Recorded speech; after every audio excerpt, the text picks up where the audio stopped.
All right, y'all, welcome back to the show. It's Anti-War Radio. I'm Scott Horton. I'm joined on the phone by my friend Jim Bovard. He's the author of The Farm Fiasco and The Fair Trade Fraud and Feeling Your Pain and Freedom in Chains, Terrorism and Tyranny, The Bush Betrayal, and Attention Deficit Democracy is so good. It's a couple years old now, but still. Man, and what an awesome book, Attention Deficit Democracy. I'm sure I left, half of them off the list there, but that's Jim Bovard's work. He is the most accomplished libertarian journalist in history, and, of course, he's a fellow over at the Future Freedom Foundation as well. Hey, Jim, how's it going, man? Hey, Scott, thanks for having me on the air. Well, I appreciate you joining us again on the show today. Hey, it was a really great interview that you did yesterday with the Julian Assange. It's great that you guys are putting the transcripts online. I've been hearing a lot of stuff in the Washington Press Corps about, and the Washington Post about kind of tut-tutting that it wasn't, that the release a couple of days ago wasn't as big as the Pentagon Papers. It's nice to see from your interview there's a whole lot more coming, and this game is only starting, and it's getting better all the time. Well, thanks very much. Two things there. First of all, Angela Keaton gets the credit for producing this show and getting all the guests lined up, like you right now, but like Julian yesterday as well, and whatever. She gets all the credit for that. And then secondly, the transcripts are thanks to a small group of volunteers I've been able to put together. I think at least some of them have told me not to say their names or whatever, so I guess I won't say their names. But anyway, there's about 5 people who are working together to put together the transcriptions and then go over them and get them in final draft form for me. And then, as you mentioned, they got that Julian Assange interview transcript together, ready to post in real time with the archive of the audio last night. And I'm very thankful to all of them for that. It's really something having the transcripts up. Yeah, and it's so helpful for folks who might not want to listen, or folks who are more print-oriented, kind of like geezers like myself. Well, and it's a matter of time too, That's true. You listen to a half-hour interview, you can read it in 4 minutes, That's true, and something which is nice about being able to read it is that you can annotate it. Right, yeah, copy paste. And there are certain quotes like the thing half an hour ago I did a blog on your interview, and it was nice to be able to pull out a couple of sentences from his comments and just pop them right in there. So. Right. Well, and you think about, some of the things I get former CIA agents and former National Security Council staffers and other people to say on this show. A lot of those things could be news stories themselves. And I think now that we're getting them in print, and especially fast like this, maybe we can get to building some news releases around them. Yeah. Because Flint Leverett on this show, the things that he says, that's a news story itself, that this guy Flint Leverett told this guy Scott Horton X and such. Well, yeah, but the downside to all this is it means you're going to have more trouble with groupies. Yeah, well, that's always been a real problem around here, believe me. Well, I saw it happen at that Future Freedom Conference, but my goodness, it was dangerous standing close to you. I felt like I had to do my middle linebacker, just always being on defense. Well, I didn't it's nice to know you have my back, Jim. All right. Yeah. Hey, by the way, when are they doing another one of those Future Freedom Foundation conferences? That thing was awesome, man. Good question. Don't know. That's a good question for Bumper next time you talk to him. They've been cooking some other stuff up, so I don't know. If people go on the YouTube and look, that was in 2007, right? There was one in 2007. There was one in 2008. Oh, okay. Well, maybe that was the 2008 one. Or maybe. I don't know. But if you go and look at... Yeah, no, I guess that was 2008. So anyway, go and look at the YouTube, y'all, and there are excellent speeches by Ron Paul and Kinzer, Stephen Kinzer, and Andrew Bacevich, and you're one of them too, aren't you? I was one of them. There was Glenn Greenwald. Karen Gutowski, Greenwald. Sure. Anthony Gregory gave a great speech about why it's immoral to drop high explosives on people's heads from your airplanes. And, it was awesome. Always is. And of course, Jacob's speech was great, too. There you go. Yeah, he's a first-class hellraiser. Oh, yeah. All right, well, so we got to cover some news or something important or something. So let's talk about this WikiLeaks thing. That's kind of where we started here with the Julian Assange. I'm trying to be hopeful that, and this was going to be one of my questions for him before I ran out of time yesterday, and I don't know, he doesn't have any inside information on this, I guess, but What I'm hopeful about, Jim, and I wonder whether you think that this will be the case, is that WikiLeaks will inspire competition and more people, more computer geniuses with encryption skills and whatever are going to figure out ways to do their own little separate WikiLeaks. That would be great. I mean, just as long as there's some type of quality control, because I would assume at some point that people inside the government are going to be trying to feed false information through the different people that are sending information to the various. Well, the more the merrier, right? I mean, that's where we get our checks and balances in the market is, and well, look, as we've been discussing, as I think you brought up, because you're talking about the Washington Post there and the way that they treat this thing.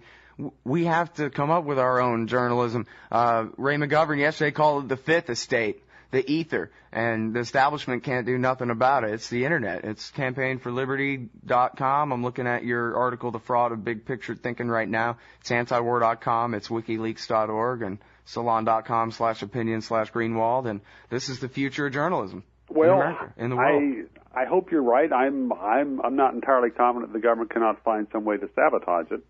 I will be curious to see what they try to do as far as lawsuits. I wouldn't be surprised if someone in Congress tries to pass a law that would somehow attach liability to people who passed on government confidential documents.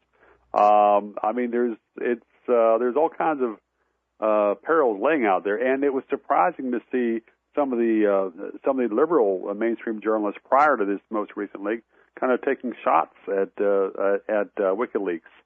I mean, it's almost as if some of the liberals thought that they should be a team player, and I'm thinking, it doesn't make sense to trust the government to tell us the truth, because the government's had plenty of opportunities and it hasn't done it. Yeah, well, we're doomed. Well, I don't know that we're doomed, but I mean, I expected that there'll be a lot of surprises and tussles coming up here, but it's very encouraging to hear that those folks have got a lot more surprises in the pipeline. And the thing that's shocking to a degree is how much of the established media, there have been individual journalists who've done a great job in Afghanistan. People like Carlotta Gall for the New York Times and some other folks.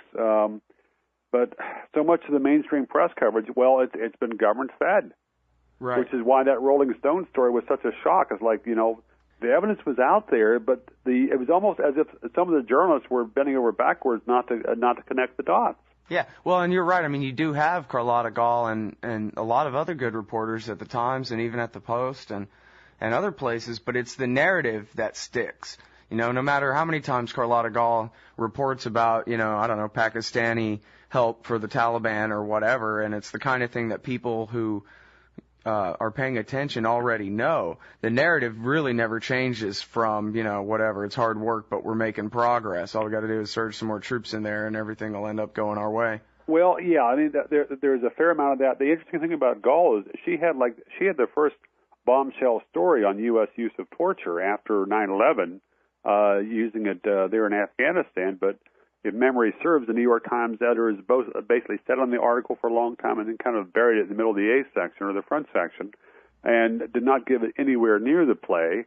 And if the New York Times had not flinched on that, it might have been more difficult for the Bush administration to make an institution of torture in so many different places around the world. And it's surprising to me that Carlotta Gall has not gotten a lot more credit for what she's done because, anyhow, that's another story. Yeah. Well, when you talk about the Democrats turning on WikiLeaks, I was just looking at Greg Sargent's blog, actually at the Washington Post. Glenn Greenwald had a link over to it, and it's this Jason Chaffetz, who voted against, a Republican congressman who voted against the Afghan war funding, is being attacked for betraying the troops by his Democratic opponent. And we just on down the chain of BS we go, just switching roles back and forth between these two stupid parties. All right, y'all, it's Jim Bovard, the genius, on the show, on the line. We'll be right back after this. You can watch the LRN Studio Cam and chat with other listeners anytime at cam.lrn.fm. That's cam.lrn.fm. It's all live from baseball to apple pie to bomb. Waco, Texas, Heaven's Gate to Oklahoma bomb. The Desert Storm Syndrome experiment that went wrong. Inject our own cause they probably won't come home anyway. All right, y'all. Welcome back to the show.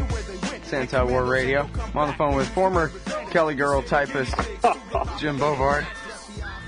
He's the author of Attention Deficit Democracy. It's really a great book. You guys really, you ought to read it. I know I sit here and I tell you about all these books you got to read all the time. I can't even read all the books I've got to read, and that's my job.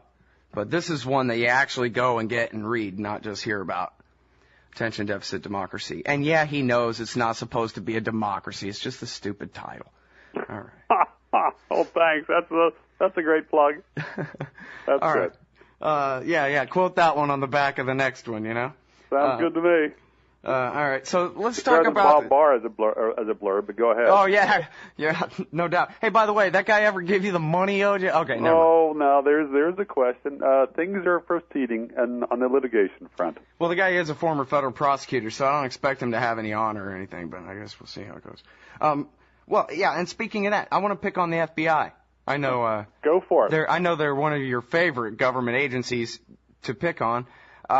These guys. Well, two things. First of all, it says that they want to just be able to seize whatever information they want from any ISP in the country without any warrant. But I thought they could already do that because of the Patriot Act, because of the national security letters and administrative subpoenas and so forth. So I was hoping you could set me straight as to exactly how that works. And then the second thing is all the cops were cheating on the test about when you're allowed to seize what. To see whether they're allowed to be cops in the first place. Well, this is the second story. The FBI agents probably apparently cheated en masse as far as being able to answer the questions about when they're allowed to do these seize people's private information without a warrant. But that's a harmless error because it worked out well for the government. Yeah. And the second one. Front page of the Washington Post today, the Obama administration is pushing to allow the FBI to seize far more personal information about people's computer use without using a warrant. This is basically a change in the standard which the national security letters would be used for. National security letters have already been a complete disaster. The FBI has used those to put the Fourth Amendment through a shredder. We have no idea how many innocent people's privacy has been violated by that because there have been some very good Inspector General reports, but the actual damage to privacy is far greater, and the government leaves out all the details. So we don't know what the government did with the information it got. So the folks in the Obama White House think the answer is to give the FBI a much bigger vacuum cleaner and basically change the law to make it much clearer that the FBI is entitled to far more sweeping information on people's internet use, the times and days that they send email, the subject lines, and also possibly a person's browser history. So if someone out there clicks on antiwar.com, that could go in their permanent federal FBI record. Well, look, I think everybody ought to understand already that it does go on their permanent national security agency file forever, if not the FBI at this point. Well, it's really hard to know. Well, sometimes bureaucrats share, and we have no idea how much information is being passed back and forth. Right. I mean, that's the real concern, right, is that, hell, Jim, if we left it up to the FBI to build the Cray supercomputers to enslave us all, we'll be free forever. But that's not the problem. The problem is that you change an and to a to in some legislation somewhere, and now the National Security Agency's powers over all of us are available to the cops who actually, can use these things in court against us. And the National Security Agency, I guess they could contract out a secret hit with the CIA to kill you or whatever, but they don't have any police power over us here other than through the FBI. Well, the FBI or perhaps other federal agents or federal agencies, because we don't really know how much else and how many other laws are being broken right now. I mean, it's been a long time since federal law enforcement was on a leash, and we really don't know who they're ravaging. It's appalling to see the Obama administration, Mr. Constitutional Lawyer, coming in there and just pushing these things, which are just one more wish list for law enforcement and intelligence types, and one more trampling of privacy. I mean, it is an outrage that these folks want to give more power to the government on this when they have not yet disclosed how the government abused the power it already has. And even if you check out the Priest-Arkin version of the National Security State in the Post, they're saying it's out of control. I think that was the title of the first piece of that last week, was out of control, National Security State, no one's in charge, certainly not elected representatives of anybody. Well, and, Congress is supposed to have oversight. I would wager heavily that probably less than a third of the members of Congress even read that Washington Post series, because members of Congress almost never read. I mean, it's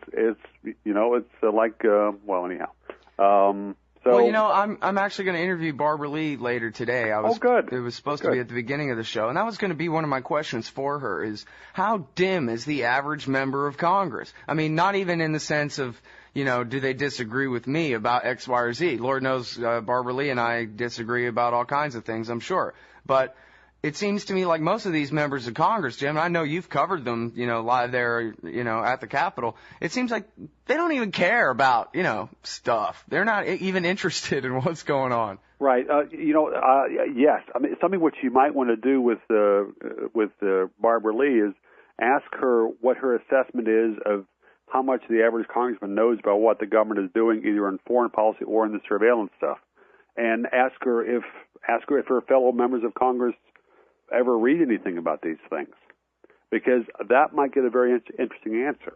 I mean, I think it's pretty obvious to listen to these people talk that they're, I agree, a tenth as informed as the average reader of antiwar.com. And you could even tell in the Bush years, there were times where you could tell that George Bush actually knew less than the readers at antiwar.com. Whatever it was they were telling him didn't include a lot of the story. Scott, this is damning with faint praise as far as your readers. Well, no, I mean, in what he'd even been briefed on. This is something to pat yourself in the back about. It's like being a Rhodes Scholar these days. No, you know what I mean, where he's just talking about, I wish I had a good example, but just, going on about, Iran and Iraq, and you can tell he really doesn't know that he's been fighting for Iran and Iraq for years on end. I mean, most of these guys knew they were lying when they said something like that. Nobody ever even told him, Well, all he had to do was get a laptop and start Googling. He'd have found out a lot more than Condoleezza Rice ever let him know. Well, and the thing that's unfortunate, it was so rare in an interview with Bush that some journalist would ask him a question that would actually test his factual knowledge, because that would tell us a lot more as far as whether he had any clue in Hades as far as what was going on. But I mean, the journalist almost never did that. There was a short little Irish lady who interviewed him in the summer of 2004, and Bush just had a snit because she was pushing him on torture, and the White House just about fell apart on that. Right, yeah. How dare she? And, this is a symptom of the whole larger thing. I hate to even bring this up, but I obviously don't want to talk about the subject, but it's an example, side issue thing, is the upcoming marriage, apparently, I hadn't read anything but a headline, can't avoid them, the upcoming marriage of the daughter of 2 presidents ago. And this is like some kind of like when I was a kid and Lady Diana got married to Prince Charles or whatever. I mean, really, I'm supposed to care about Bill Clinton's daughter? This is news? It's like we do live in England with this kind of weird pseudo royalty that they got from Arkansas. Well, and it's similar to the British royalty because it's fairly inbred. Yeah, indeed.